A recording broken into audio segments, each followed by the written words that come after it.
तो स्वागत है दोस्तों आपका एक बार फिर से मेटावर्स मेगाबाइट्स में। तो आज का जो हमारा टॉपिक है वो बहुत ही अवेटेड टॉपिक है। आई थिंक कि बहुत से लोग इसका इंतजार भी कर रहे हैं और बहुत सारे लोग इसको पढ़ना भी चाहते हैं। तो एक्चुअली पढ़ना क्यों चाहते हैं? क्योंकि थोड़ा सा लॉजिकल टॉपिक है, थोड़ा सा टफ टॉपिक माना जाता है। 10 नंबर का इसका क्वेश्चन भी आता है सेक्शन बी में। तो टॉपिक का नाम है यहाँ पर कॉल बाय रेफरेंस या फिर आर्ग्यूमेंट में ऑब्जेक्ट को कैसे पास करते हैं। ठीक है, यानी कि यूजिंग या फिर passing object as an argument. ठीक, या फिर इसको क्या बोलते हैं? Call by reference. तो चलो समझते हैं, इसको स्टार्ट करते हैं। ठीक, तो सपोज इसको हम डायरेक्टली क्वेश्चन से ही स्टार्ट करेंगे। पहले एक बेसिक फिनोमिना देख लेते हैं, कैसे ऑब्जेक्ट बनता है, कैसे क्लास बनती है, एक बेसिक फिनोमिना समझते हैं। देन उसके बाद इस क्वेश्चन से डायरेक्टली स्टार्ट करेंगे। तो बेसिक चीज़ है क्या यहाँ पर? तो बेसिक चीज़ ये है कि मान लो यहाँ पर एक क्लास बनी हुई है। ठीक, एक क्या बनी हुई है? क्लास बनी हुई है। ठीक, क्लास का नाम क्या है? मान लेते हैं क्लास का नाम है मैट्रिक्स। ठीक है, क्या नाम है क्लास का? मैट्रिक्स नाम है। क्लास मैट्रिक्स के अंदर एक वेरिएबल ले रखा है। क्या वेरिएबल ले रखा है? इंटीजर टाइप की एक डबल डायमेंशन एरे ले रखी है। ठीक है, एक हमने इंट आर कॉमा सी रोज और कॉलम्स के लिए वेरिएबल एक ले रखा है। ठीक है, कुछ फंक्शन इसके अंदर बना रहे हैं। बेसिक फंक्शन मान लेते हैं, इसके अंदर एक फंक्शन एग्जिस्ट करता है वॉइड इनपुट नाम का। ठीक है, एक वॉइड इनपुट नाम का फंक्शन एग्जिस्ट करता है। एक फंक्शन एग्जिस्ट करता है इसके अंदर वॉइड डिस्प्ले नाम का। ठीक है, वॉइड डिस्प्ले नाम का। हमने कुछ एक बेसिक क्लास बना ली। क्लास के अंदर क्या डिफाइन कर दिए? कुछ वेरिएबल ले लिए और कुछ हमने फंक्शन बना लिए। सारे कैसे हैं? इंस्टेंस वेरिएबल और इंस्टेंस मेथड्स हैं। ठीक है, कौन से वेरिएबल्स हैं? ये दोनों इंस्टेंस वेरिएबल्स हैं। ठीक, इंस्टेंस वेरिएबल्स हैं। और ये जो मेथड बना है वो यहाँ पर कौन से मेथड्स हैं? इंस्टेंस मेथड्स हैं। ठीक, क्या है यहाँ पर? ये इंस्टेंस मेथड्स। तो इंस्टेंस वेरिएबल और इंस्टेंस मेथड का मतलब क्या होता है? इंस्टेंस वेरिएबल और इंस्टेंस मेथड ये होते हैं जिनकी ऑब्जेक्ट के साथ अपनी एक अलग कॉपी बनती है। तो every object has its own copy of instance variables. ठीक है, every object has its own copy of instance methods. ठीक, हर ऑब्जेक्ट की इंस्टेंस वेरिएबल की या फिर इंस्टेंस मेथड्स की, इंस्टेंस वेरिएबल की अपनी एक अलग कॉपी होती है। ठीक है, कैसे देखते हैं? मान लो क्लास मैट्रिक्स है। क्लास मैट्रिक्स का हमने एक ऑब्जेक्ट बना लिया। कैसे बना लिया? मैट्रिक्स। ठीक है, मान लेते हैं x is equal to new matrix. एक हमने x नाम का ऑब्जेक्ट बना लिया। एक हमने सेम एज इट इज बना लिया matrix y is equal to new matrix. एक y नाम का ऑब्जेक्ट बना लिया। तो दो हमने ऑब्जेक्ट बना लिए। किस क्लास के? मैट्रिक्स क्लास के। एक का नाम क्या है? x, एक का नाम क्या है? y। दो ऑब्जेक्ट यहाँ एग्जिस्ट कर रहे हैं। तो एक ऑब्जेक्ट x बना और एक ऑब्जेक्ट क्या बन गया? y बन गया। ठीक, तो हम ऑब्जेक्ट को भी थोड़ा सा विजुअलाइज करते हैं। कैसे विजुअलाइज करते हैं? तो एक हमने किस नाम का ऑब्जेक्ट बना लिया? x नाम का। और एक ऑब्जेक्ट हमने बना लिया y नाम का। ठीक है, एक ऑब्जेक्ट बन गया x नाम का, एक बन गया किस नाम का? y नाम का। तो अब होगा क्या? जितनी प्रॉपर्टीज या जितने वेरिएबल्स और मेथड्स इस क्लास के अंदर हमने डिक्लेयर करे थे, उतने ही वेरिएबल्स या मेथड्स कहाँ आ जाएंगे? x और y ऑब्जेक्ट के अंदर आ जाएंगे। कि मतलब क्या होगा? ऑब्जेक्ट बनाया, ऑब्जेक्ट के साथ जितने भी फंक्शनैलिटी क्लास के अंदर थी वो सारी फंक्शनैलिटी कहाँ आ जाएगी? ऑब्जेक्ट के अंदर आ जाएगी। मतलब इसके वेरिएबल्स और फंक्शन इस ऑब्जेक्ट में भी कॉपी हो जाएंगे। तो क्लास क्या होती है? Class is a blueprint for an object. एक ऑब्जेक्ट के लिए ब्लूप्रिंट का काम करती है। और ऑब्जेक्ट क्या है? Object is an instance of a class. Instance का मतलब क्या है? उसी की एक कॉपी होता है। ठीक है, ऑब्जेक्ट क्या है? क्लास की एक कॉपी है बेसिकली। तो जितनी प्रॉपर्टीज क्लास की होंगी उतनी प्रॉपर्टीज किसकी हो जाएंगी? ऑब्जेक्ट की हो जाएंगी। तो ऑब्जेक्ट में क्या क्या चीजें आ गई? ऑब्जेक्ट में आ गया int ARR, int r comma c. ठीक है, वॉइड इनपुट फंक्शन भी आ गया और वॉइड डिस्प्ले फंक्शन भी आ गया। ठीक, वॉइड इनपुट भी आ गया, वॉइड डिस्प्ले भी आ गया। तो x ऑब्जेक्ट के अंदर भी सारी चीजें क्लास की कॉपी हो गई। y ऑब्जेक्ट जो बना उसके अंदर भी सारी प्रॉपर्टीज क्लास की कॉपी हो जाएंगी। ठीक है, तो क्या आ जाएगा? यहां पर भी एक एरे नाम का वेरिएबल आ गया। ठीक, एक r और c आ गया और एक वॉइड इनपुट फंक्शन आ गया और यहाँ पर भी क्या आ गया? वॉइड डिस्प्ले फंक्शन आ गया। तो सारी प्रॉपर्टीज जो क्लास की थी वो कहाँ आ गई? ऑब्जेक्ट में आ गई। इतनी चीज़ आई होप समझ आई होगी। तो जो भी क्लास के इंस्टेंस वेरिएबल्स होते हैं, अभी हम इंस्टेंस वेरिएबल की बात करेंगे, यहाँ पर स्टैटिक की बात नहीं कर रहे हैं। ठीक है, स्टैटिक का यहाँ पर कोई लेना देना नहीं है। ठीक है, तो इंस्टेंस वेरिएबल या फिर इंस्टेंस मेथड्स यानी कि इंस्टेंस फंक्शंस, जो भी हमने इंस्टेंस मेथड या वेरिएबल यहाँ पर डिक्लेयर करें क्लास के अंदर, तो जब भी हम क्लास का ऑब्जेक्ट बनाएंगे कुछ इस तरीके से क्लास का ऑब्जेक्ट बनता है। क्लास का नाम, ऑब्जेक्ट का नाम is equal to new class का नाम। ठीक है, तो जो भी क्लास का ऑब्जेक्ट बनाया, तो एक ऑब्जेक्ट बन गया x नाम का, एक बन गया y नाम का। तो जो दो ऑब्जेक्ट बने यहाँ क्लास के, उसमें जितनी प्रॉपर्टीज क्लास की हैं उतनी प्रॉपर्टीज ऑब्जेक्ट में भी आ जाएंगी। ठीक, x ऑब्जेक्ट में भी उतनी प्रॉपर्टीज आ गई और y ऑब्जेक्ट में भी उतनी प्रॉपर्टीज आ गई। तो जितने भी ऑब्जेक्ट बनाओगे क्लास के, उतनी सारी प्रॉपर्टीज कहाँ आती जाएंगी, दोनों ऑब्जेक्ट के अंदर, मतलब जितने भी ऑब्जेक्ट बनाओगे सबके अंदर वो सेम प्रॉपर्टीज आती जाएंगी। ठीक है, यहाँ पे आर सी और एरे वेरिएबल था, यहाँ पे भी आ गया, यहाँ पे आर सी और एरे वेरिएबल था, यहाँ पे भी आ गया। इसमें दो फंक्शन बने तो वो दो फंक्शन इसमें भी आ गए, इसके दो फंक्शन बने तो वो दो फंक्शन इस ऑब्जेक्ट में भी आ गए। ठीक, तो अब बात करते हैं किसकी, ये जो ऑब्जेक्ट के अंदर कॉपी बनी, किसकी, वेरिएबल और फंक्शन की कॉपी बनी, उनको एक्सेस कैसे करेंगे, उनको हम कॉल कैसे करेंगे। तो कॉल कैसे करेंगे, ऑब्जेक्ट का नाम एक्स है, ठीक है, ऑब्जेक्ट का नाम x है, तो ऑब्जेक्ट भाई इसमें भी ARR वेरिएबल का नाम है, या ठीक है यहाँ लिख देते हैं, इसमें भी क्या वेरिएबल का नाम है a, इसमें वेरिएबल का नाम है और इसमें भी वेरिएबल का नाम a है, क्योंकि ऊपर यहाँ पे वेरिएबल का नाम क्या लिया था a। तो x का a अलग है और y का a यहाँ पर क्या है, अलग है। x का एक अलग वेरिएबल है और y का a एक अलग वेरिएबल है। ठीक, जब अलग अलग वेरिएबल है तो इनको एक्सेस कैसे करोगे, x ऑब्जेक्ट के अंदर जो एरे वेरिएबल स्टोर है, a वेरिएबल है, उसको कैसे एक्सेस करोगे, x डॉट ए से। कैसे एक्सेस करोगे, x डॉट ए से। ठीक है, इस तरीके से। x के अंदर जो r और c है उसको कैसे एक्सेस करोगे, x dot R, x dot C. Same as it is y object के अंदर जो वेरिएबल और फंक्शन लिए गए उनको कैसे एक्सेस करोगे, यहाँ पर y डॉट ए, इस तरीके से एक्सेस करोगे, y dot R, y dot C, ऐसे एक्सेस करोगे। ठीक है, x के मेथड कैसे कॉल होंगे, x के मेथड कैसे कॉल होंगे, x डॉट इनपुट से कॉल होंगे। ठीक, x डॉट इनपुट लिख के फंक्शन को कॉल करेंगे। x का डिस्प्ले फंक्शन कैसे कॉल होगा, x डॉट डिस्प्ले से कॉल होगा। ठीक है, यहां पर y के मेथड कैसे कॉल होंगे, y डॉट इनपुट से कॉल होंगे और y डॉट डिस्प्ले से कॉल होंगे। ठीक है, तो क्या होगा कि ऑब्जेक्ट के अंदर के जो भी वेरिएबल्स या मेथड्स हैं, ऑब्जेक्ट के बाद डॉट लगा के, डॉट ऑपरेटर के थ्रू हम लोग उनको एक्सेस करते हैं। वेरिएबल को कैसे एक्सेस करेंगे ऑब्जेक्ट के, जैसे ऑब्जेक्ट का नाम x है तो x dot A, x dot R, x dot C. Function को कैसे एक्सेस करेंगे या कॉल करेंगे, x dot input, x dot display करके। ठीक है, तो बेसिकली हमने यहाँ पर ये बताया कि ऑब्जेक्ट के अंदर, ठीक है, जो वेरिएबल्स और मेथड्स हैं उनको एक्सेस कैसे करते हैं। तो ऑब्जेक्ट के नाम के बाद डॉट लगा के उन वेरिएबल्स या मेथड्स को एक्सेस करते हैं। ठीक, ये हमारा मोटिव क्या क्यों है बताने का, वो अभी हम आगे देखेंगे। ठीक है, क्यों है हमारा मोटिव बताने का, अभी हम आगे देखते हैं प्रोग्रामिंग के थ्रू। ठीक, तो इतना ये समझ लो कि क्लास के नाम से हमको कोई लेना देना नहीं है। ठीक है, क्लास के नाम से कोई लेना देना नहीं है। ठीक, क्लास के नाम से लेना देना इसलिए नहीं क्योंकि हम जो इंस्टेंस वेरिएबल्स और मेथड्स होते हैं उनको ऑब्जेक्ट से कॉल करते हैं, ऑब्जेक्ट से एक्सेस करते हैं। तो ऑब्जेक्ट से एक्सेस कैसे करते हैं ये चीज़ मैंने समझाई, एक एक्स ऑब्जेक्ट बना लिया, एक वाई ऑब्जेक्ट बना लिया। ठीक, तो पहले तो ये सीख लो कि ऑब्जेक्ट से वेरिएबल्स को और फंक्शन को एक्सेस कैसे करते हैं, ऐसे करते हैं। पहली चीज़ एक लेक्चर आप लोग देख लो जाके अभी। ठीक है, मैं रिकमेंड कर रहा हूँ अभी दिस कीवर्ड का। दिस कीवर्ड मैंने बना रखा है, बहुत पहले होगा। दिस कीवर्ड जिसमें दिया है new keyword, this keyword, static keyword. ठीक है, न्यू और स्टैटिक के साथ आपको दिस कीवर्ड भी मिल जाएगा। ठीक है, दिस कीवर्ड वाला लेक्चर पहले देख लो तो थोड़ी चीज़ें क्लियर हो जाएंगी, दिस कहाँ पर लगता है, हालांकि मैं एक बार बता दूंगा अभी यहाँ पर। ठीक, इतनी चीज़ क्लियर हुई। ठीक है, ऑब्जेक्ट के थ्रू हम वेरिएबल्स और मेथड को कैसे कॉल करते हैं। आगे चलते हैं, अब देखेंगे एक प्रोग्राम। क्या प्रोग्राम देख रहे हैं, तो एक क्लास बनी हुई है। किस नाम की क्लास बनी हुई है, मैट्रिक्स नाम की क्लास बना ली है। किस नाम की क्लास बना ली, मैट्रिक्स नाम की। उसके अंदर कुछ वेरिएबल्स ले लिए हैं। क्या वेरिएबल्स ले लिए हैं, ARR मतलब डबल डिमेंशन एरे के लिए एक वेरिएबल ले लिया है। ठीक है, एक ले लिया है m, एक n। m किसके लिए है, नंबर ऑफ रोज के लिए, n है नंबर ऑफ कॉलम्स के लिए वेरिएबल। ठीक है, उसके अंदर ये क्वेश्चन है, क्वेश्चन आपका एग्जाम में कुछ इसी तरीके से आने वाला है। ठीक है, क्वेश्चन आपका एग्जाम के अंदर कुछ इसी तरीके से पूरा डिस्क्रिप्टिव क्वेश्चन आता है, एक एक चीज़ लिखी गई होगी, बस खाली आपको वहाँ पर इंप्लीमेंट कर देनी ये चीज़ें। ठीक है, तो वेरिएबल ले लिए, यहाँ पर लिखिए क्या है, डेटा मेंबर। कौन कौन से डेटा मेंबर वेरिएबल लेने हैं, ये ARR ले लेना, m ले लेना, n ले लेना है। ARR लेना है डबल डिमेंशन एरे के लिए, मैट्रिक्स को स्टोर कराने के लिए। m लेना है आपको नंबर ऑफ रोज के लिए और n लेना है नंबर ऑफ कॉलम्स के लिए। आगे चलते हैं, मेंबर फंक्शन क्या बनाना है। मेंबर फंक्शन एक तो ये बनाना है, ये क्या है भैया, अभी मैंने कंस्ट्रक्टर पढ़ाया था पिछले लेक्चर में। ठीक है, तो क्या है, initialize the size of the matrix m and n।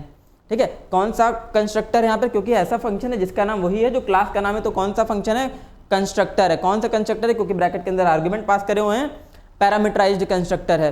ठीक, आगे चलते हैं, एक फंक्शन बनाना है फिल एरे। फिल एरे क्या करेगा, to enter the elements of the matrix, matrix के एलिमेंट को एंटर करने के लिए फिल फंक्शन बना लेना है। ठीक, एक बना लेना है डिस्प्ले फंक्शन। डिस्प्ले फंक्शन क्या, मैट्रिक्स के एलिमेंट को डिस्प्ले कराने के लिए डिस्प्ले फंक्शन बना लेंगे। ठीक है, फिर एक फंक्शन बनाना है सब मैट्रिक्स। क्या बनाना है? सब मैट्रिक्स। यहाँ पर आर्ग्यूमेंट में देखोगे क्या दिया गया है, यहाँ पर आर्ग्यूमेंट में दोनों क्या दिए गए हैं, ऑब्जेक्ट दिए गए हैं। ठीक, आर्ग्यूमेंट में क्या दिए गए हैं, ऑब्जेक्ट दिए गए हैं। और ऑब्जेक्ट किसका है, सेम क्लास का ही ऑब्जेक्ट है। क्लास का क्या नाम है, मैट्रिक्स। मैट्रिक्स का ही ऑब्जेक्ट यहाँ पर आर्ग्यूमेंट में दिया गया है। ठीक, तो बात वही चीज आ गई, पासिंग ऑब्जेक्ट एज आर्ग्यूमेंट। जब ऑब्जेक्ट को एज आर्ग्यूमेंट पास करते हैं तो उस कॉलिंग मेथड को हम लोग क्या बोलते हैं, कॉल बाय रेफरेंस। ठीक, क्या बोलते हैं, कॉल बाय रेफरेंस बोलते हैं। ठीक, जब ऑब्जेक्ट को एज आर्ग्यूमेंट पास करते हैं तो क्या बोलते हैं, कॉल बाय रेफरेंस बोलते हैं कॉलिंग मेथड को।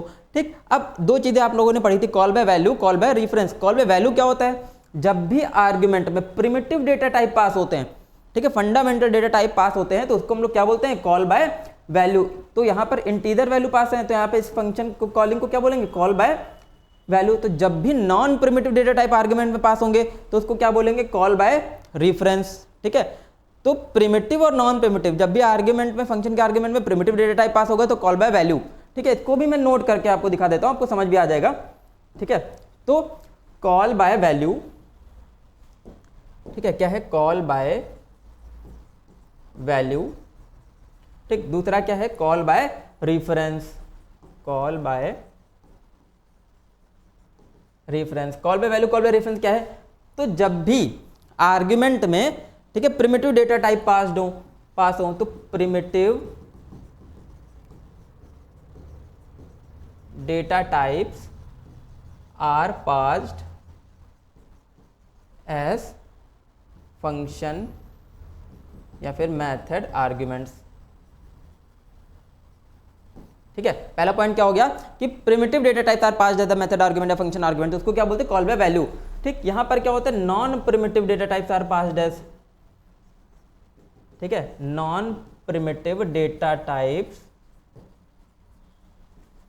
Are passed as method argument या फंक्शन आर्ग्यूमेंट।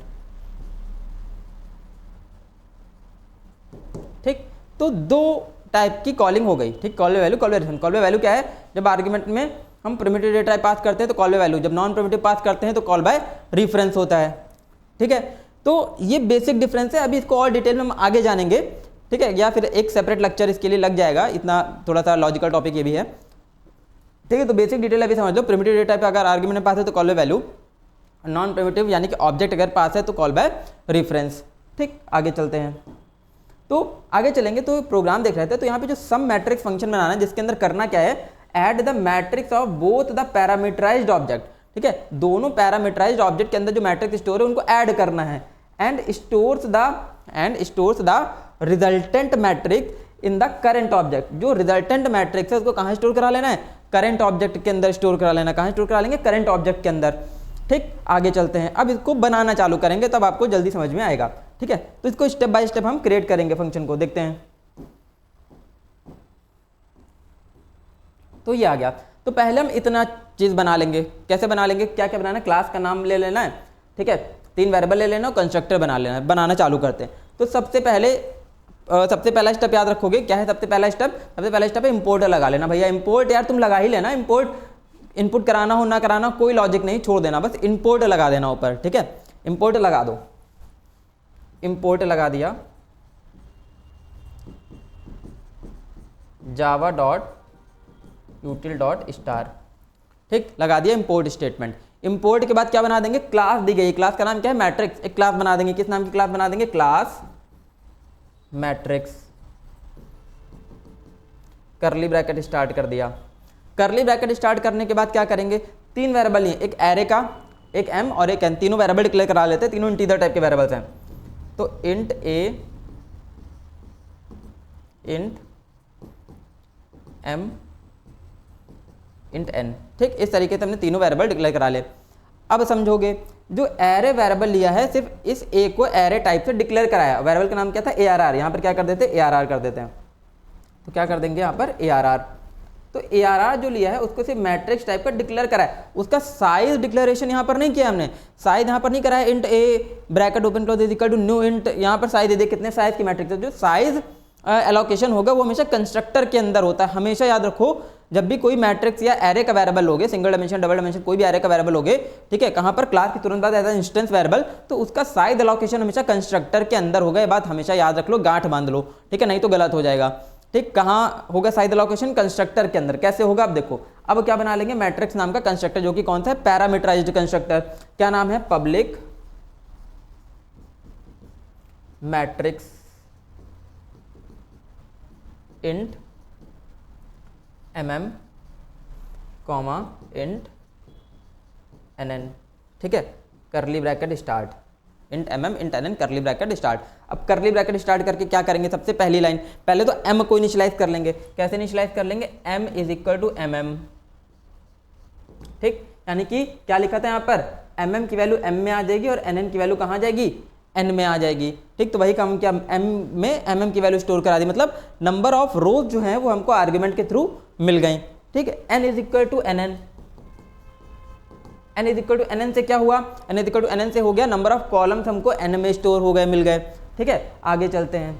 आगे अब मैंने चीज बताई थी, एरे का साइज एलोकेशन ऊपर नहीं किया है, तो कंस्ट्रक्टर के अंदर अभी यहाँ पर किया क्यों नहीं, किया इसलिए नहीं क्योंकि हमको यहाँ पर नंबर ऑफ रोज और कॉलम तो पता ही नहीं थे कि भैया कितने हैं रोज और कॉलम्स, इसलिए यहाँ पर हमने साइज एलोकेशन नहीं किया। ठीक, अब हमको यहाँ पर रोज और कॉलम्स पता होगा, जितना यूजर इनपुट करेगा फंक्शन कॉल करेगा, मतलब कंस्ट्रक्टर कॉल करेगा, कंस्ट्रक्टर कॉलिंग से हमको m और n इंस्टेंस वेरिएबल में रोज और कॉलम्स पता चल गए। जब रोज और कॉलम्स पता चल गए तभी तो ना साइज एलोकेशन होने वाला है ना, अभी तक तो साइज ही नहीं पता था हमको मैट्रिक्स का, अब साइज पता चल गया मन में, अब हम साइज एलोकेशन कर लेंगे। कैसे कर लेंगे, ARR is equal to new int m और n, ठीक है, और ब्रैकेट कंस्ट्रक्टर का बंद कर देंगे। ठीक है, कैसे साइज एलोकेशन किया, ARR is equal to new int mn, m क्या है, नंबर ऑफ रोज हो गई, ये क्या हो गई, नंबर ऑफ रोज, और ये क्या हो गया, नंबर ऑफ कॉलम्स। ठीक, नंबर ऑफ रोज और नंबर ऑफ कॉलम्स हो गई। ठीक, अब दोबारा जब भी साइज एलोकेशन करोगे, बहुत इंपॉर्टेंट पॉइंट है, साइज एलोकेशन करोगे तो यहाँ पर दोबारा ब्रैकेट लगाने की आवश्यकता नहीं है एरे के बाद, क्योंकि एक बार हमने वेरिएबल को एरे डिक्लेयर कर दिया, दोबारा ब्रैकेट लगाने की यहाँ पर आवश्यकता नहीं, दोबारा ब्रैकेट नहीं लगाओगे। ठीक है, सिर्फ ब्रैकेट कहाँ लगेंगे, साइज एलोकेशन के लिए, यानी कि पहली जो हमने इंडेक्स पास करी है, पहली जो वैल्यू पास करी वो किसके लिए, रोज के लिए, और यहाँ पर सेकंड इंडेक्स किसकी है, कॉलम के लिए। ठीक है, तो साइज के लिए ब्रैकेट लगाओगे, यहाँ पर दोबारा एरे के ब्रैकेट, स्क्वायर ब्रैकेट यूज नहीं होने वाले, सिर्फ वेरिएबल का नाम लिख दोगे ARR। क्यों लिख दोगे, क्योंकि वेरिएबल को एरे टाइप का पहले ही यहाँ पर डिक्लेयर कर चुके हो। ठीक, इतनी चीज कंप्लीट हुई, क्या कर लिया, वेरिएबल डिक्लेयर करा लिए सारे, कंस्ट्रक्टर बना के एरे का साइज एलोकेशन करा लिया। ठीक, अगले फंक्शन पे चलते हैं। क्या है अगला फंक्शन, अगला फंक्शन है fill array. Fill array function बनाना है, जहां पर हम लोग क्या करेंगे, एरे का साइज, मतलब एरे को हम एलिमेंट स्टोर करा लेंगे एरे के अंदर। तो कैसे बनेगा, और जब भी कोई भी फंक्शन बनाओ के उसके आगे भैया पब्लिक लगा लेना। ठीक है, अब कुछ लॉजिक मत पूछना क्यों लगा लेना, जरूरी तो नहीं है यार, सिंपल समझो, तुम्हें मार्क्स लेके आने हैं। ठीक है, तुम्हें मार्क्स लेके आने हैं, तो मार्क्स के लिए जितने नंबर ऑफ कीवर्ड्स या फिर जितने नंबर ऑफ स्टेप्स बढ़ा सकते हो बढ़ा लेना। ठीक है, तो इसमें मत चूकना। तो क्या है यहाँ पर देखो, मैंने क्या लगा लिया था, मैंने बोला था इंपोर्ट लगा लेना, इंपोर्ट की जरूरत अब पड़ेगी। अब करते क्या हो तुम लोग, करते ही हो कि पहले इंपोर्ट नहीं लगाओगे, सोचोगे कि यार जब इनपुट कराएंगे तब लगा लेंगे, फिर जब इनपुट कराने बैठते हो फिर ऊपर जगह नहीं बचती है। ठीक है, फिर उसके चक्कर में भूल भी जाते हो, है ना। तो ये सारे काम नहीं करने, पहले से इंपोर्ट लगा लो, जितने भी प्रोग्राम है पहले से इंपोर्ट लगा के रखना है। आगे चलो, तो हमने क्या लगा लिया था, इंपोर्ट पहले ही लगा लिया था, मैंने यूटिल करा लिया था इंपोर्ट, है ना। तो फिल एरे फंक्शन बना लिया, फिर एरे के अंदर सबसे पहले स्कैनर का ऑब्जेक्ट बनाएंगे, क्योंकि इनपुट कराना है। Scanner SC is equal to new scanner, ठीक, सिस्टम डॉट इन। ठीक है, एक चीज और बता दूं, तो जो वेरिएबल लिख के आते हो ना, एक ही लाइन में कॉमा लगा के वेरिएबल मत लिख देना। ठीक है, क्योंकि क्वेश्चन में भी भैया एक ही लाइन में नहीं दिए गए, तुम अलग अलग लाइन में यूज कर लो। ठीक है, अलग अलग लाइन यूज करो, एक वेरिएबल एक लाइन में, दूसरा वेरिएबल दूसरी लाइन में, तीसरा वेरिएबल तीसरी लाइन में। ठीक है, तो स्पेस का यूज कर लो यार, बी कॉपी मिल जाती है, कोई टेंशन लेने वाली बात नहीं है। ठीक, चलो, तो स्कैनर का ऑब्जेक्ट बना लिया। अब क्या करेंगे, SOPLN में मैसेज दे देंगे, मैं शॉर्ट में लिख रहा हूँ SOPLN, तुम लोग मत लिख के आना। ठीक है, सिस्टम आउट प्रिंटलन क्या लिख देंगे, एंटर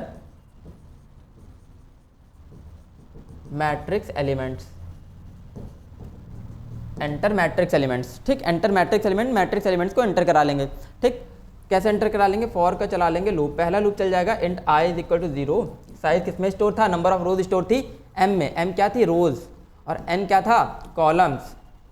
ठीक है, m क्या था, कॉलम्स, n क्या थी, रोज। तो पहला लूप चल जाएगा, कहाँ तक चल जाएगा, लेस देन m तक, I plus plus.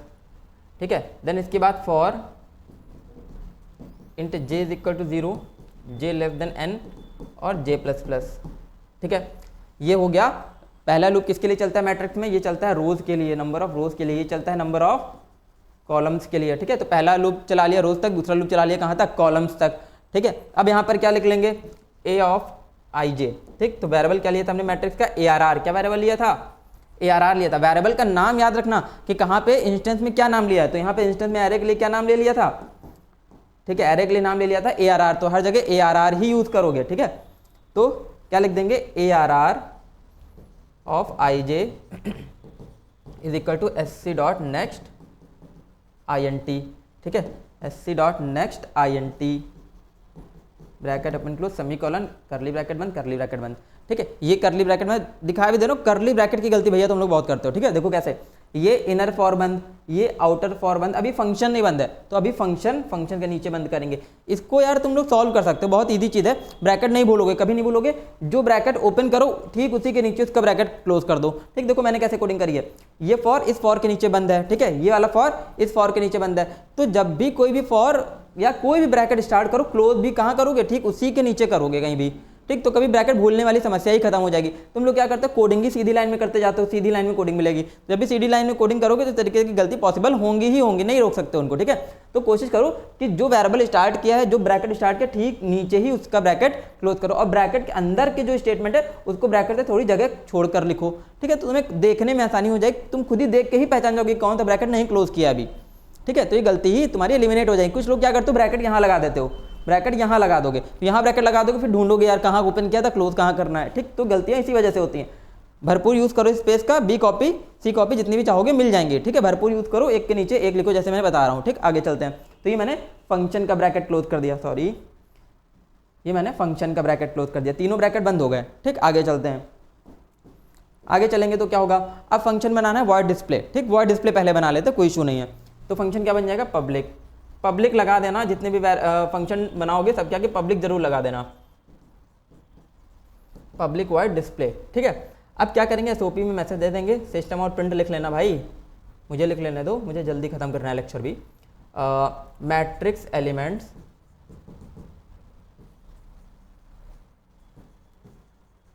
Are as follows,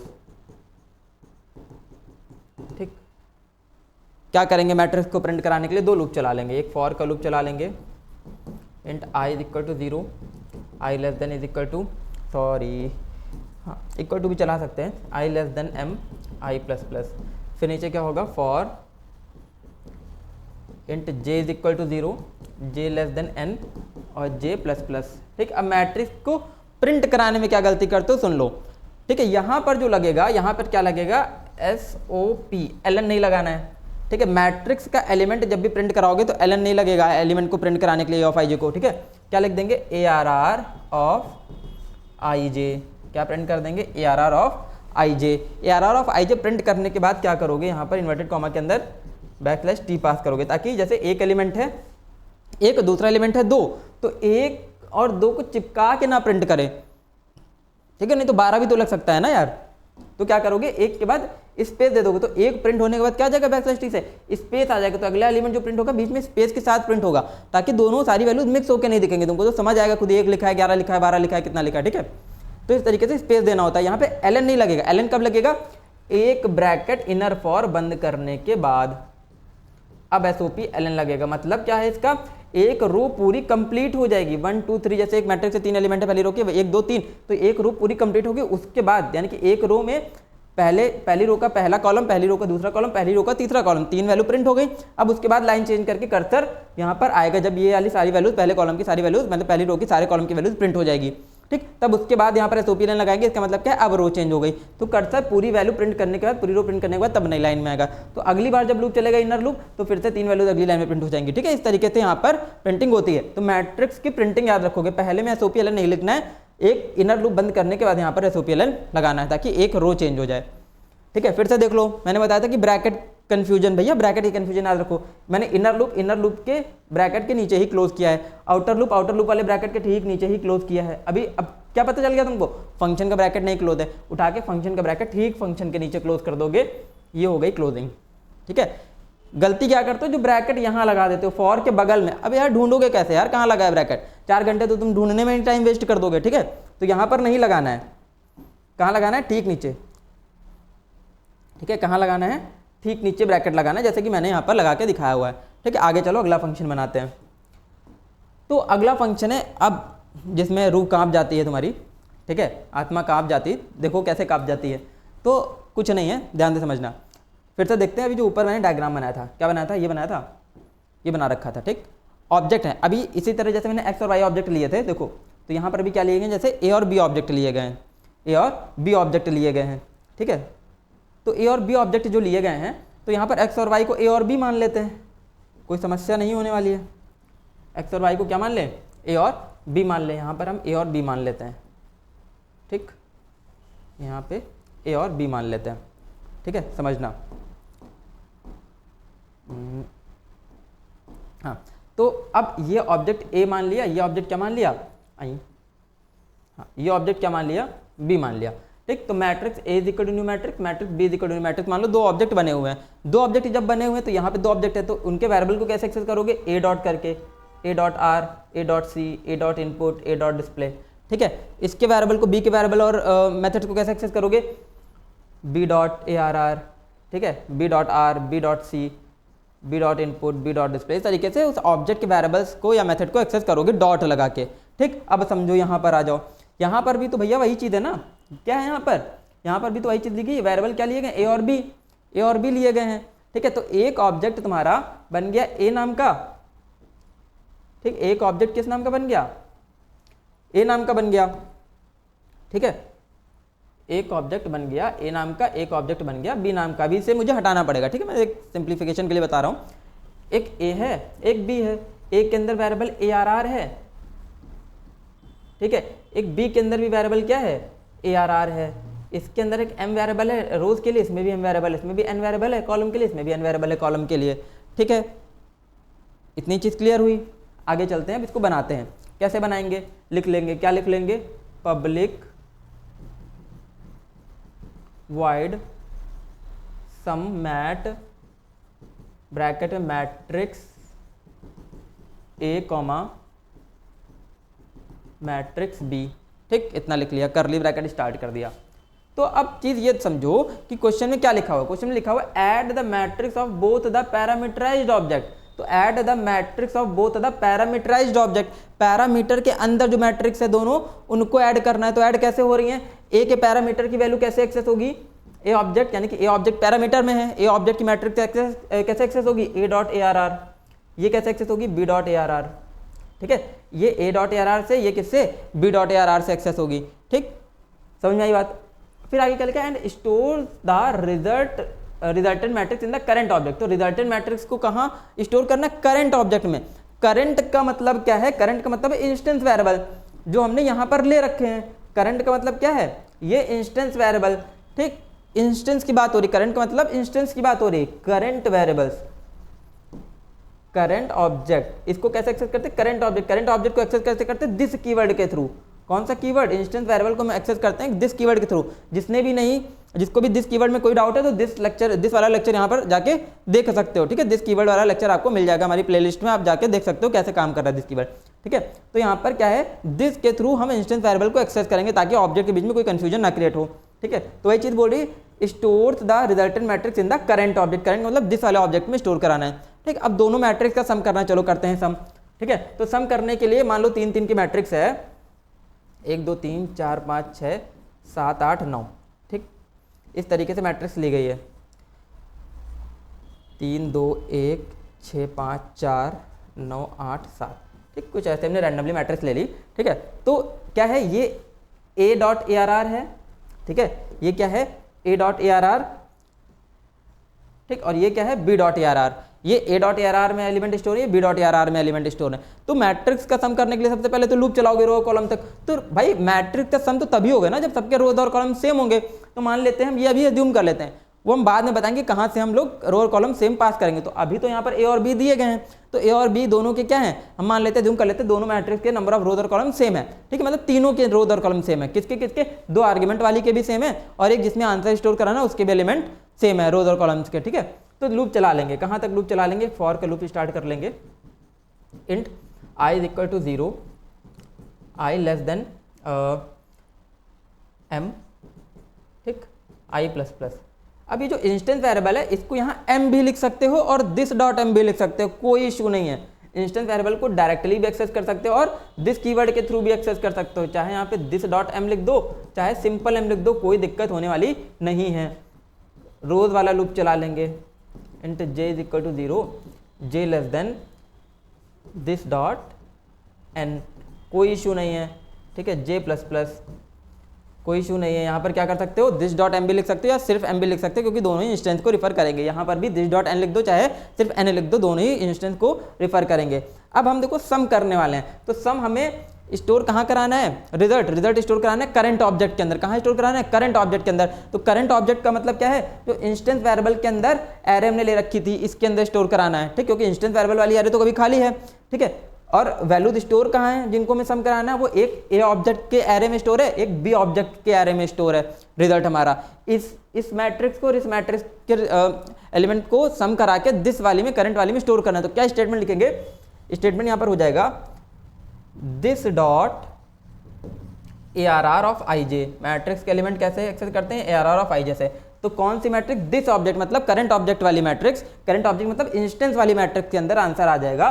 क्या आंसर आ जाएगा, ए ऑब्जेक्ट की जो एरे है प्लस बी ऑब्जेक्ट की जो एरे है उसको ऐड करके दिस वाले ऑब्जेक्ट में स्टोर कर देंगे। कहाँ स्टोर कर देंगे, दिस वाले ऑब्जेक्ट के अंदर हम स्टोर कर देंगे I और j, ठीक। इस तरीके से स्टेटमेंट बन जाएगा।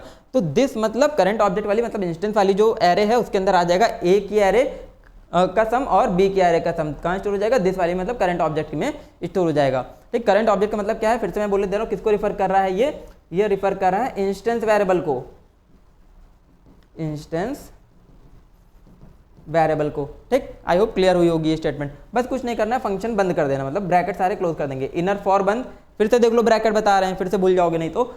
आउटर फॉर बंद, फंक्शन का ब्रैकेट बंद, ठीक है। 3 ब्रैकेट ओपन थे, 3 ब्रैकेट हमने क्लोज कर दिया। हमको भाई दिख रहा है यार, साफ साफ नजर आ रहा है, इसका ब्रैकेट ये क्लोज है, इसका ब्रैकेट ये क्लोज है, इसका ब्रैकेट ये क्लोज है, ढूंढना नहीं पड़ रहा है, ठीक है।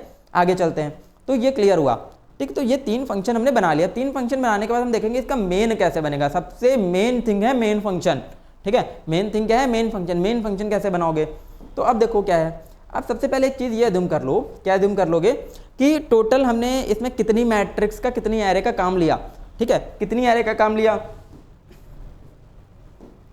2 मैट्रिक्स तो यहाँ आर्ग्यूमेंट में ही दी गई थी जिनका सम करना था, और तीसरी मैट्रिक्स हमारी जिसके अंदर हमें सम स्टोर कराना था। तो टोटल हमने कितनी मैट्रिक्स का यूज़ किया, 3 मैट्रिक्स का। एक पहली मैट्रिक्स, एक दूसरी मैट्रिक्स जिनका हमें सम करना है, और तीसरी मैट्रिक्स जिसमें दोनों का सम स्टोर होगा। तो 3 मैट्रिक्स का काम हुआ। तो ऑब्जेक्ट भी कितने बनेंगे, 3 ही बनने वाले हैं। क्यों, क्योंकि 3 मैट्रिक्स का यूज़ हमने यहाँ पर किया हुआ है, तो 3 ऑब्जेक्ट भी बनेंगे मेन के अंदर। चलो बनाते हैं। तो सबसे पहले क्या लिख लेंगे, पब्लिक, ठीक है, static void main string args curly bracket start. एक ऑब्जेक्ट बना लेते हैं matrix x is equal to new matrix, ठीक है। अब देखो समस्या क्या है कि मैंने बोला था एक कंस्ट्रक्टर का टॉपिक आपको पढ़ाया मैंने, पीछे लेक्चर देख लो जाके, तब आओ यहाँ पर। यानी कि ये जो टॉपिक है मैं सबसे लास्ट में क्यों पढ़ा रहा हूँ, क्योंकि पहले मैंने बेसिक चीज़ें खत्म करी हैं। क्योंकि ये प्रोग्राम बनाने के लिए बेसिक चीज़ें क्लियर होनी चाहिए। क्या क्लियर होना चाहिए, जैसे कि अभी मैंने बताया दिस कीवर्ड क्लियर होना चाहिए, न्यू कीवर्ड क्लियर होना चाहिए। यहाँ पे हमने कंस्ट्रक्टर के अंदर साइज एलोकेशन के लिए न्यू कीवर्ड यूज़ किया, तो न्यू क्लियर होना चाहिए। ऑब्जेक्ट बनाने के लिए भी न्यू कीवर्ड यूज़ हो रहा है, न्यू क्लियर होना चाहिए। कंस्ट्रक्टर क्लियर होना चाहिए, कंस्ट्रक्टर की कॉलिंग कैसे होती है, ठीक है। तो ये बेसिक चीज़ें क्लियर होनी चाहिए, तभी हम यहाँ तक पहुँच पाते हैं, ठीक। तो कंस्ट्रक्टर में मैंने बताया था कि जब भी क्लास का ऑब्जेक्ट बनाओगे, क्लास का ऑब्जेक्ट बनाते टाइम ये चीज़ चेक करोगे कि कंस्ट्रक्टर कौन सा बना था, ठीक है। क्या चेक कर लोगे, पहला पॉइंट क्या चेक कर लोगे, कंस्ट्रक्टर चेक कर लोगे, कौन सा कंस्ट्रक्टर बना है। जाओ वापस देखो जाके, चलते हैं, ठीक। तो कंस्ट्रक्टर कौन सा बना था, पैरामीटराइज्ड कंस्ट्रक्टर बना था। ये कौन सा कंस्ट्रक्टर था, पैरामीटराइज्ड। एक और स्लाइड पहले चलते हैं, ठीक है। ये था पैरामीटराइज्ड कंस्ट्रक्टर, ठीक है। क्या था, पैरामीटराइज्ड, क्योंकि यहाँ पर आर्गुमेंट पास थे, ठीक है। कौन था, पैरामीटराइज्ड। पैरामीटराइज्ड कंस्ट्रक्टर जो था यहाँ पर, उसमें अब हम ये देखेंगे कि भैया कितने आर्गुमेंट पास है। तो यहाँ पर देख लोगे 2 इंटीजर आर्गुमेंट पास हैं, एक है नंबर ऑफ रोज, एक है नंबर ऑफ कॉलम्स के लिए, एक नंबर ऑफ रोज के लिए, एक नंबर ऑफ कॉलम्स के लिए। अब चलते हैं वापस ऑब्जेक्ट बनाने। तो जब भी हम देखेंगे कि ऑब्जेक्ट ठीक है, मतलब ऑब्जेक्ट बनाएंगे और ऑब्जेक्ट बनाने से ठीक पहले कंस्ट्रक्टर जरूर चेक कर लेना है। कंस्ट्रक्टर चेक कर लिया, कंस्ट्रक्टर में हमको कौन सा कंस्ट्रक्टर मिला, पैरामीटराइज्ड। कितने आर्गुमेंट पास थे, 2। किस टाइप के पास थे, इंटीजर। तो दोनों इंटीजर पास थे। किस लिए पास थे, एक नंबर ऑफ रोज के लिए और एक नंबर ऑफ कॉलम्स के लिए। तो 2 आर्गुमेंट यहाँ ब्रैकेट के बगल में ही पास कर दोगे। हमने पास कर दिए 3,3, मतलब ये वैल्यू चली गई तुम्हारी m के अंदर और ये चली गई n के अंदर। ये हो गई नंबर ऑफ रोज, ये हो गया नंबर ऑफ कॉलम्स। ठीक, इतनी चीज आई होगी समझ में।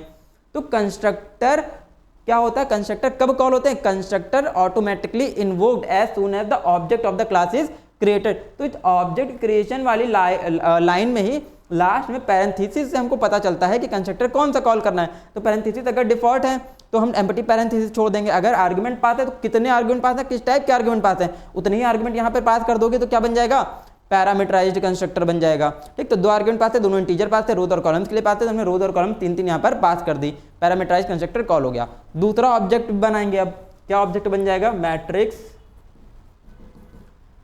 y is equal to new matrix. यहाँ पर भी साइज सेम पास कर दोगे। क्यों, क्योंकि भैया जब मैट्रिक्स का सम करोगे तो तीनों मैट्रिक्स का साइज क्या होना चाहिए, सेम होना चाहिए। तो सेम साइज यहाँ भी पास कर दोगे। एक तीसरी मैट्रिक्स बना लेंगे। तीसरी मैट्रिक्स क्या बन गई, z is equal to new matrix. क्या बन जाएगी, 3,3 बन जाएगी। 3,3 इसका भी साइज ले लिया। 3 मैट्रिक्स हमारे पास बन गई। अब समझो, इसका विजुअलाइजेशन कर लेते हैं पहले, जल्दी समझोगे। अरे यार, ठीक है, तो विजुअलाइजेशन कैसे कर लेंगे। तो एक मैट्रिक्स क्लास थी हमारे पास। ठीक, उसमें क्या था, इंट ARR था, इंट m, n था। ठीक है, m, n था। ठीक है, और फंक्शन कौन से थे, फिल एरे फंक्शन था एक, और एक डिस्प्ले फंक्शन था। पहले इतने की बात कर लेते हैं। ठीक, एक डिस्प्ले फंक्शन था, एक फिल एरे था, एक क्या था, डिस्प्ले था। थोड़ा सा बड़ा कर लेते हैं अपना बक्सा। ये बन गया। ठीक है, अब हमने इसके 3 ऑब्जेक्ट बनाए x, y, z नाम से। अब समझना ध्यान से, एक बन गया तुम्हारा x ऑब्जेक्ट, ठीक है, एक बन गया तुम्हारा y ऑब्जेक्ट, एक बन गया z ऑब्जेक्ट। 3 ऑब्जेक्ट बन गए, एक x बन गया, एक y बन गया, एक z बन गया। 3 ऑब्जेक्ट यहाँ पर बन गए। 3 ऑब्जेक्ट जब बने तो 3 ऑब्जेक्ट में क्या क्या फंक्शंस आ जाएंगे। ठीक है, तो यहाँ पर भी क्या आ गया है, इंट ARR आ गया है। ठीक है, यहाँ पर भी आ गया है इंट m, n। यहाँ पर भी आ गया है void fill array। ठीक, यहाँ पर भी आ गया है void display। ठीक है, यहाँ पर भी वही सेम थिंग आ गई है y ऑब्जेक्ट में, इंट ARR आ गया है। बहुत ध्यान से समझना, एक ही चीज एक ही बार समझना पड़ेगा, बाकी चीजें अपने आप क्लियर हो जाएंगी। ठीक है, क्या हो जाएगा, इंट m, n आ गया है इस ऑब्जेक्ट में भी। एक आ गया है void fill array, void display। ठीक है, तो इसमें भी सारी वही फंक्शनैलिटीज आ गई। इसमें भी z में भी भैया वही चीज आ गई, इंट ARR इसमें भी आ गया। ठीक है, इंट m, n इसमें भी आ गया, void fill array इसमें भी आ गया। ठीक, फिर यहाँ void display भी आ गया। ठीक है, एक फंक्शन और बना था, क्या बना था यहाँ पर, एक बना था sum mat, void sum mat। यहाँ पर कुछ ऑब्जेक्ट लिए गए थे। ठीक है, तो यहाँ पर भी क्या बन गया, void sum mat इसमें भी आ गया। यहाँ पर ऑब्जेक्ट लिए गए थे। ठीक है, यहाँ पर भी क्या आ गया, void sum mat आ गया। यहाँ पर कुछ ऑब्जेक्ट लिए गए थे। फिर void sum mat इसमें भी आ गया, इसमें भी ऑब्जेक्ट लिए गए थे। ठीक, तो इतना पहले विजुलाइज करो। तो जो हमने 3 ऑब्जेक्ट बनाए, 3 मैट्रिक्स का काम था, तो 3 ऑब्जेक्ट हमने बनाए। तीनों ऑब्जेक्ट में वही सारी फंक्शनैलिटीज आ गई जो क्लास की थी। क्लास में सारी जो वेरिएबल और फंक्शन थे वो तीनों ऑब्जेक्ट के अंदर आ गए। ठीक है, मतलब ऑब्जेक्ट क्या बन गया, बेसिकली क्लास की कॉपी होती है, तो क्लास की कॉपी जनरेट हो गई। तीनों में ऑब्जेक्ट में वही सेम थिंग स्टोर है। ठीक, तो अब ये समझो कि एक्स ऑब्जेक्ट के एरे के अंदर वैल्यूज लेके आनी है। समझना ध्यान से, एक्स ऑब्जेक्ट के एरे के अंदर वैल्यूज लेके आनी है, तो एक्स की एरे कैसे से एक्सेस होगी, x dot A R are से, x dot A R r के अंदर वैल्यू लेके आनी है, तो हमने उसके अंदर एक फंक्शन भी तो बना रखा है ना वैल्यू इनपुट कराने के लिए, कौन सा, fill array function. Fill array function किस ऑब्जेक्ट का है, एक्स ऑब्जेक्ट का है, तो एक्स ऑब्जेक्ट का जब हम फिल एरे फंक्शन कॉल करेंगे तो एक्स की मैट्रिक्स में ऑटोमेटिकली वैल्यू आ जाएगी, ठीक। Same as it is Y object के अंदर भी फिल एरे फंक्शन बना रखा है। फिल एरे फंक्शन का क्या काम है कि उस करंट क्लास की मैट्रिक्स के अंदर वैल्यू को स्टोर कराना, ठीक है। तो जब हम y से फिल एरे फंक्शन कॉल करेंगे तो y की एरे जो होगी उसके अंदर वैल्यू आ जाएगी, ठीक है, y की जो एरे होगी उसके अंदर वैल्यू आ जाएगी। Same as it is z के साथ करेंगे, z के अंदर भी फिल एरे, z का फिल एरे हम कॉल कर लेंगे तो z की एरे जो है उसके अंदर वैल्यू चली जाएगी, ठीक है। तो भैया हमको मैट्रिक्स का सम करना है, क्या करना है, मैट्रिक्स का सम। तो मैट्रिक्स का सम करने के लिए सबसे जरूरी क्या है, सबसे पहले मैट्रिक्स को तो इनपुट कराना पड़ेगा, तो इनपुट करा लेंगे दो मैट्रिक्स को, ठीक है। x की मैट्रिक्स इनपुट करा लेंगे, क्या कॉल कर लेंगे, फिल एरे। फंक्शन का नाम चेक कर लेते हैं यार, फिल एरे ही था कि नहीं था, हाँ फिल एरे, ठीक है।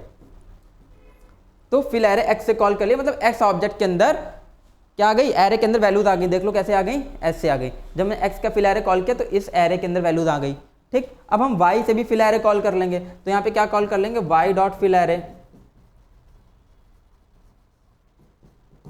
ठीक है। वाई डॉट फिल एरे कर देंगे तो वाई ऑब्जेक्ट है उसकी एरे के अंदर वैल्यूज आ गई, ठीक है, समझ में आया। फिर इसके बाद क्या किया हमने, अब हम दोनों को प्रिंट भी करा लेंगे। भाई एक्स वाई हमको यूजर को बताना भी दो ना यार, किसका सम करे दे रहा हो, उसको तो पता ही नहीं चलेगा अगर प्रिंट नहीं कराओगे उनको किस मैट्रिक्स का सम कर दिया। तो दोनों मैट्रिक्स को प्रिंट भी करा लेंगे, कैसे, एक्स डॉट डिस्प्ले से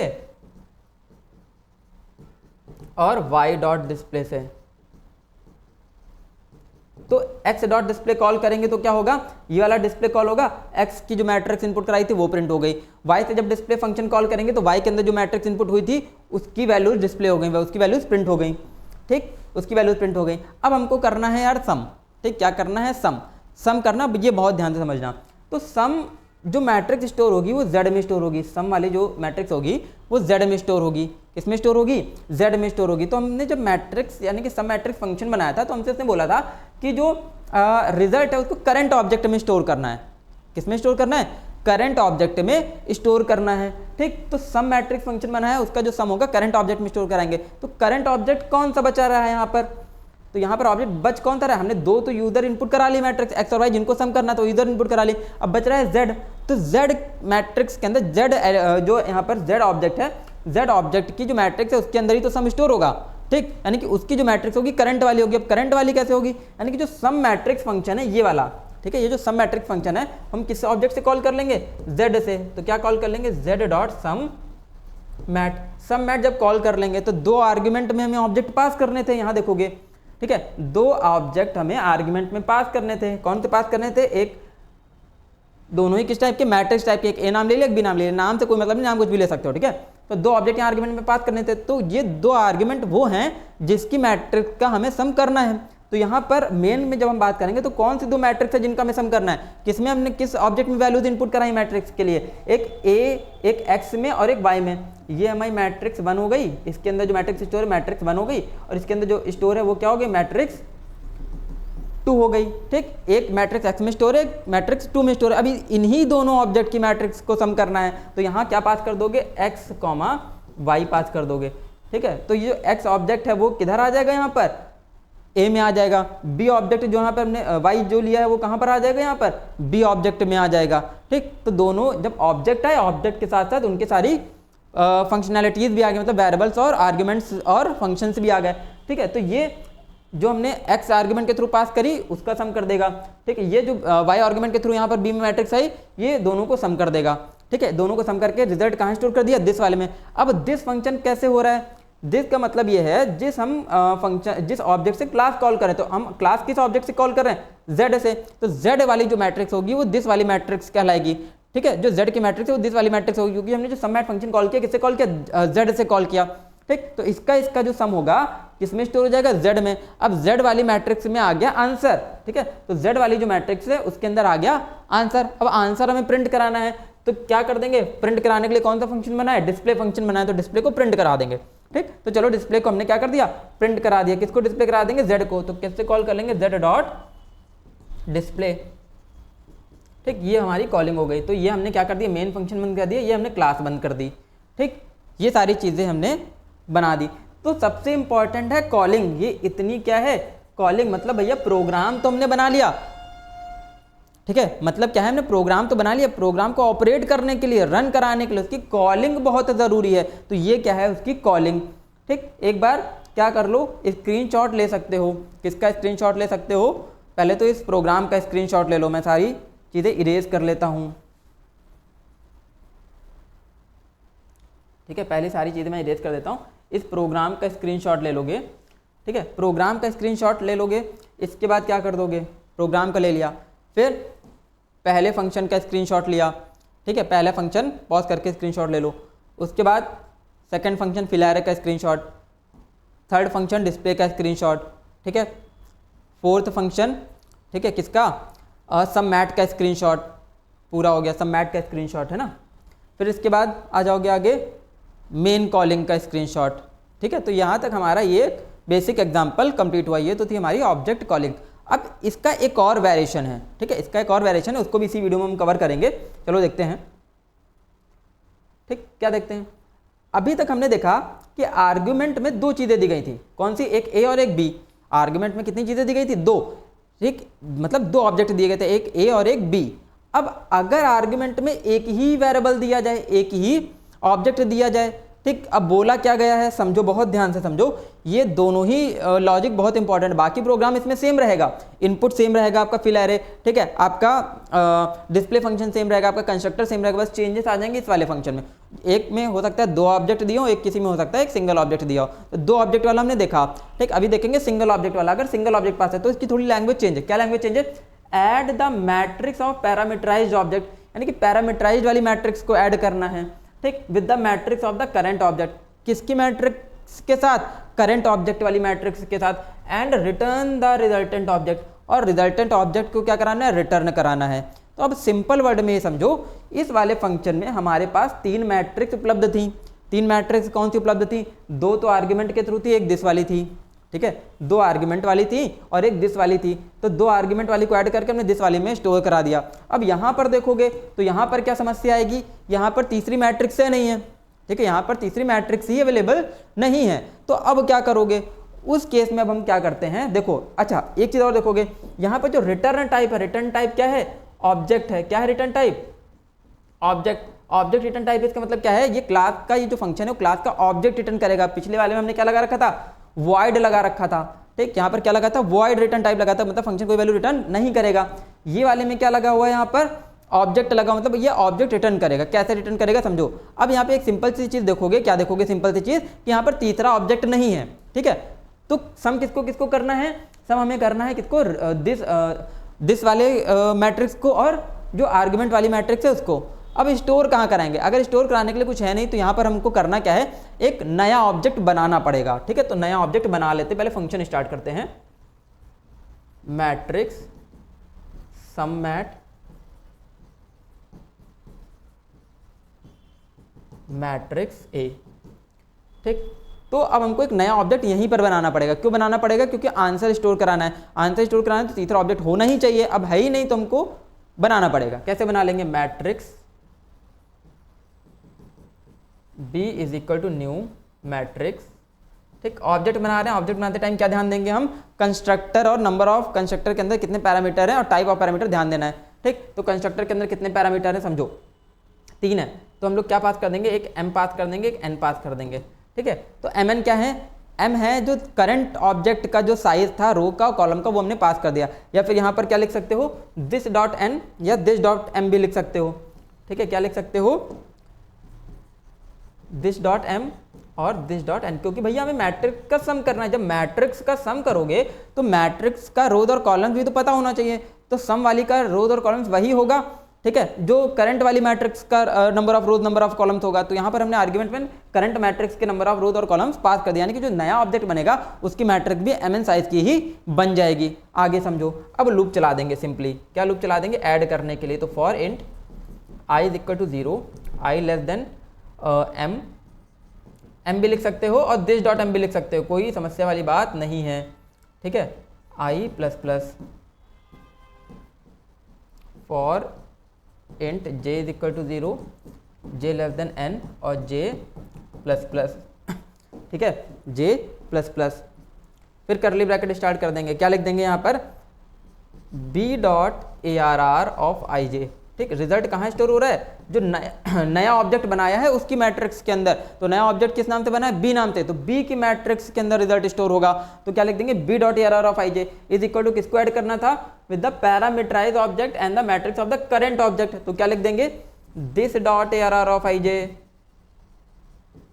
A R are of I J plus plus क्या हो जाएगा, A dot A R are of I J, parameter वाली कौन सी थी, A dot A R are of आई जे, मतलब ए ऑब्जेक्ट की जो मैट्रिक्स है और जो दिस ऑब्जेक्ट की मैट्रिक्स के एलिमेंट है वो दोनों ऐड हुए, कहाँ स्टोर हो गए, एक नए ऑब्जेक्ट की मैट्रिक्स में स्टोर हो गए। और इसको हम लोग क्या कर देंगे, बंद कर देंगे।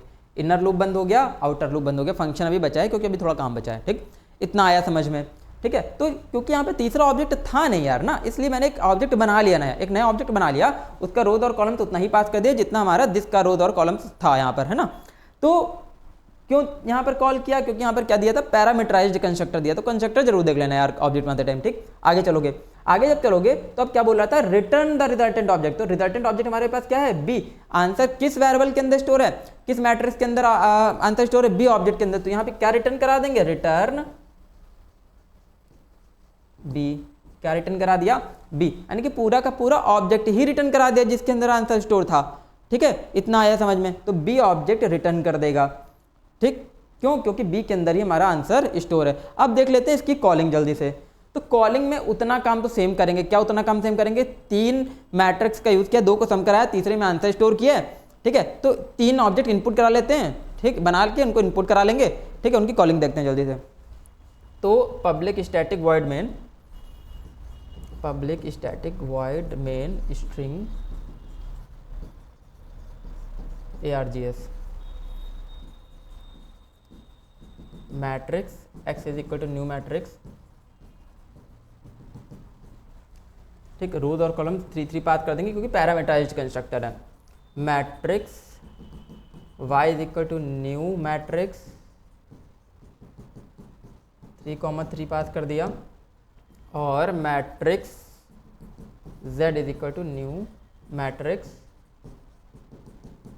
3,3 पास कर देंगे। ठीक है, इधर हमने 3 ऑब्जेक्ट बना लिए, 2 को उधर से इनपुट करा लेंगे। कैसे इनपुट करा लेंगे, X dot input, sorry fill array था यहाँ पर, है ना, क्या था, फिल एरे, क्या था, एक्स डॉट फिल एरे। ठीक, फंक्शन का नाम नहीं भूलना है ना, वाई डॉट फिल एरे,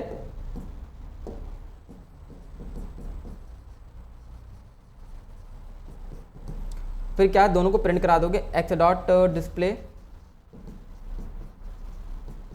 और यहाँ पर y डॉट डिस्प्ले। ठीक, इतना कर लिया। अब क्या करना है हमको, जो भाई खाली मैट्रिक्स अभी कौन सी बची, z बची, क्योंकि z के अंदर वो आंसर स्टोर होने वाला है, और आंसर जो स्टोर हो रहा है वो ये प्रीवियस फंक्शन क्या कर रहा है, वो आंसर रिटर्न कर रहा है। तो जो रिटर्न कर रहा है उसके अंदर स्टोर कराना है, z के अंदर। ठीक है, तो कॉलिंग कैसे होगी, कॉलिंग होगी ऐसे, तो यहाँ क्या लिख दोगे, z इज इक्वल टू, यानी कि जो ऑब्जेक्ट रिटर्न कर रहा है तो ऑब्जेक्ट टाइप के ही वेरिएबल में तो स्टोर होगा। ठीक है भाई, बी क्या है, मैट्रिक्स का ऑब्जेक्ट ही तो है। ठीक है, बी क्या है, मैट्रिक्स क्लास का ऑब्जेक्ट, और जो z क्या है यहाँ पर, z भी तो वही है ना, मैट्रिक्स क्लास का ऑब्जेक्ट। तो जो b वहाँ रिटर्न कर रहा है वो कहाँ स्टोर हो जाएगा, z में, यानी कि z में स्टोर हो जाएगा। तो z इज इक्वल टू, ठीक, अब जो सम मैट फंक्शन कॉल करना है वो किससे कॉल करोगे, कॉल करोगे एक ऑब्जेक्ट से, चाहे x से कॉल कर लो चाहे y से कॉल कर लो, दूसरा पास कर दोगे आर्गुमेंट के अंदर। कैसे, या तो ये लिख सकते हो x dot sum mat bracket के अंदर y। ठीक, x से कॉल कर लिया, आर्गुमेंट में y पास कर दिया, मतलब जो x वाली मैट्रिक्स होगी सम मैट फंक्शन के लिए वो दिस वाली हो जाएगी और y वाली आर्गुमेंट वाली हो जाएगी। या फिर ये भी लिख सकते हो z is equal to y dot sum mat x। तो ये जो y वाली है ये उसके लिए फंक्शन के लिए दिस का काम कर जाएगी। ठीक है, ये वाली आर्ग्यूमेंट के लिए काम कर जाएगी, यहाँ पर ये वाला दिस के लिए काम कर जाएगा, ये वाला आर्ग्यूमेंट के लिए काम कर जाएगा। ठीक, तो इस तरीके से हमने कॉलिंग यहाँ पर करनी है। तो जो रिजल्टेंट मैट्रिक्स रिटर्न हो रही, जो ऑब्जेक्ट रिटर्न हो रहा है वो ऑब्जेक्ट कहाँ स्टोर हो जाएगा, z में, और z के अंदर जो मैट्रिक्स को डिस्प्ले करा लोगे, डिस्प्ले कैसे करा लोगे, डिस्प्ले फंक्शन बना के। डिस्प्ले फंक्शन तो बने हुए, खाली कॉल करना है। तो क्या लिख दोगे, z डॉट डिस्प्ले, यानी कि z ऑब्जेक्ट के अंदर मैट्रिक्स आ गई, इसको डिस्प्ले करा लिया, मेन बंद हो गया और क्लास बंद हो गई। ठीक, ये हमारा हो गया दूसरा मेथड। तो इन 2 तरीके से आपको प्रोग्राम पूछे जा सकते हैं। कौन से 2 तरीके थे, ठीक है, जहाँ पर तीसरा ऑब्जेक्ट जो था आपका दिस वाला था, वहां पर आंसर स्टोर कराना है, ठीक है। तो जब भी लिखा हो रिजल्टेंट ऑब्जेक्ट के अंदर, मतलब रिजल्टेंट जो रिजल्ट है हमारा करंट ऑब्जेक्ट के अंदर स्टोर कराना है, तो ये वाला मेथड अप्लाई होगा। और फंक्शन का रिटर्न टाइप हमेशा इसमें क्या होगा, वॉइड होगा। अभी आप 10 ईयर उठा के देख लो, इसी तरीके से कुछ क्वेश्चंस पूछे गए हैं पूरी 10 ईयर के अंदर, है ना। दूसरा मेथड क्या है, जहां पर ऑब्जेक्ट रिटर्न कराना होगा, तो यहाँ पर जब भी रिटर्न कराना होगा तो एक नया ऑब्जेक्ट यहाँ पर तुम्हें यहाँ पर क्रिएट करना पड़ेगा, ठीक है। एक नया ऑब्जेक्ट क्रिएट करना पड़ेगा जिसके अंदर रिजल्ट स्टोर होगा और वही ऑब्जेक्ट सबसे नीचे रिटर्न भी कराना पड़ेगा। ये 2 स्टेटमेंट याद रखो। अभी और इसके एग्जांपल में कराऊंगा अगले क्वेश्चंस में, मतलब अगले लेक्चर्स में, ठीक है। और कॉलिंग उसकी कुछ इस तरीके से होगी, ठीक। तो अभी तक के लिए इस वीडियो को यहीं तक रखते हैं, ठीक है। बहुत लंबा भी हो चुका है वीडियो एक्चुअली, तो इसको ध्यान से पढ़ लो। कोई भी डाउट है तो आप कमेंट में पूछ लो। इसके बाद नेक्स्ट लेक्चर में मैं इसका एक नेक्स्ट एग्जाम्पल भी दूंगा, लेकिन उसको थोड़ा सा फास्ट वे में हम लेके चलेंगे, ठीक। तो ये तो था हमारा कॉल बाय रेफरेंस या फिर ऑब्जेक्ट एज आर्ग्यूमेंट, ठीक है। तो या फिर हम इसको कॉल बाय रेफरेंस भी बोल सकते हैं। तो अगले लेक्चर में देखेंगे इसी का ही अगला क्वेश्चन, या कई सारे क्वेश्चन हम इसके भी सॉल्व करने वाले हैं, ठीक है। तो तब तक के लिए बने रहिए हमारे साथ, स्टे ट्यून्ड गाइस।